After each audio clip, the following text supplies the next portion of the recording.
Hello, and welcome to the Stress and Distress in Dementia webinar series. This series has been developed by the Department of Clinical Psychology, Older Adult Mental Health Service in NHS Grampian.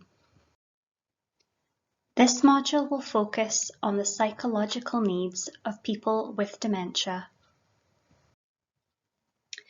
In the other modules in our webinar series, we have covered the biopsychosocial model and the iceberg model, and how these can help us understand a person's experience of dementia, and how various biological, psychological, and social factors that are under the surface can have an impact on behaviour we might see.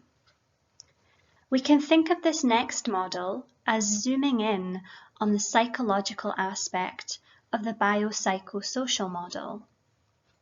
If you haven't yet watched the webinars on the biopsychosocial model and the iceberg model, then you can find these videos on the YouTube channel.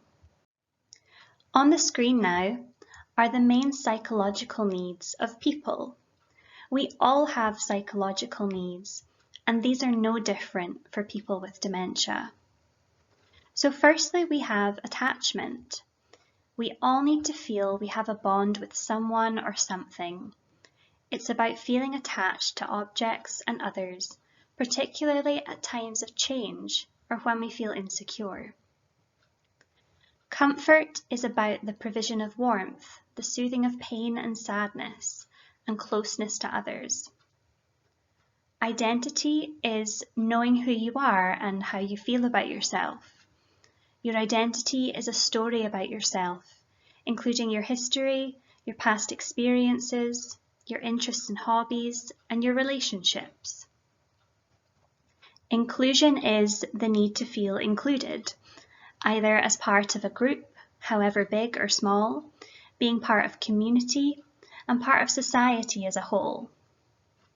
And finally, occupation.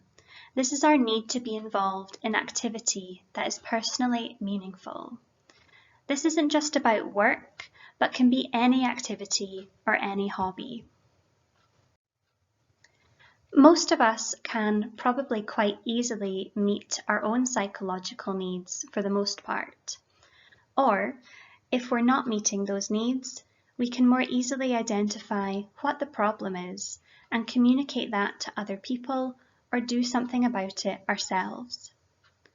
People with dementia can find it harder to get these needs met, just through the nature of having a dementia.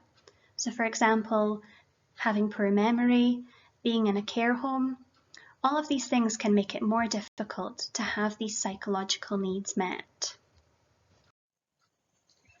I want you to imagine then how you would feel if you weren't meeting one or more of these psychological needs. If you had no relationships or bonds, no feelings of safety and comfort, a loss of your sense of self and who you are, if you were excluded from groups or society, and if you had no meaningful activity to engage in. We'd all likely experience loneliness, low mood, boredom, anxiety, frustration, and feelings of isolation. This would be the same for someone with dementia, and as previously said, because it can be more difficult for people with dementia to meet their own psychological needs or communicate their needs to others, they may be more likely to have one or more unmet needs, which can lead to the difficult feelings described. So what kind of behaviour might we see from someone who has an unmet psychological need? Cohen-Mansfield suggested that distressed behaviour is a result of an unmet need, and that it serves as an attempt to have the need met, as a method of communicating to other people that they have an unmet need, or as an expression of frustration because their needs are not being met. So from this model, we can see the importance of understanding the psychological needs of people with dementia, and also learning about the person, their history, their likes and dislikes, what are they interested in, their personality, and all of this will help to provide opportunities for the person to have their needs met appropriately, therefore reducing the likelihood of distressed behaviour.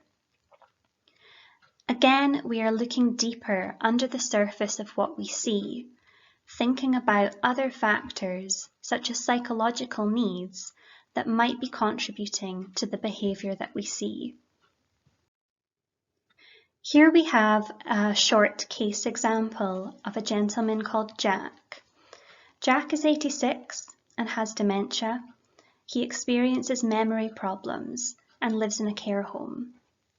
He will often try to leave the care home and becomes tearful and angry when he is stopped by staff from doing so. What do we know about Jack?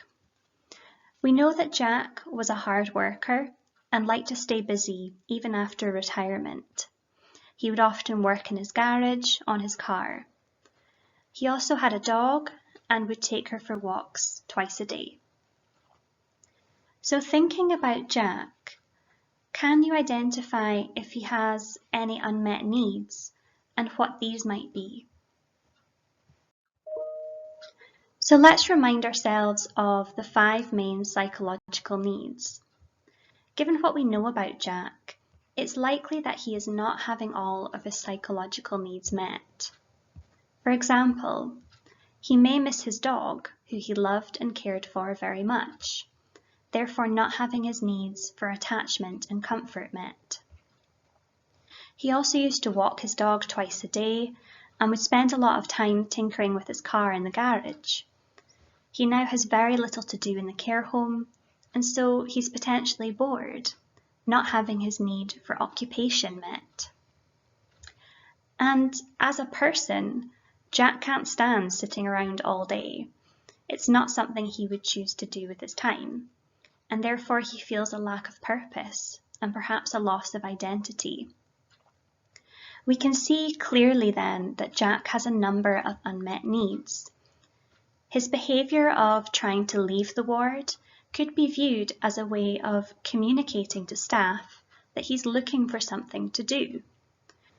And his tearfulness and anger are an expression of frustration at not having his needs met. In summary, we all have psychological needs, and these are no different for people with dementia. However, people with dementia can find it more difficult to have their needs met. Distressed behaviour can be the result of an unmet need and is a means of trying to meet that need, communicate the need, or express frustration. It's also important that we know about the person. The more we know about someone's personality, their life history, likes and dislikes, the easier it will be for us to identify any unmet needs. And this can help us to better support that person and strive to meet their psychological needs in the most appropriate way for them. This can help to prevent distress in people with dementia. Here are some further links to resources that you might find helpful in learning more about dementia. If you require any additional support in managing stress and distress, please contact your GP or community mental health team for further information. Thank you for watching. You have now completed this module on psychological needs. Please go back to our YouTube channel for more videos.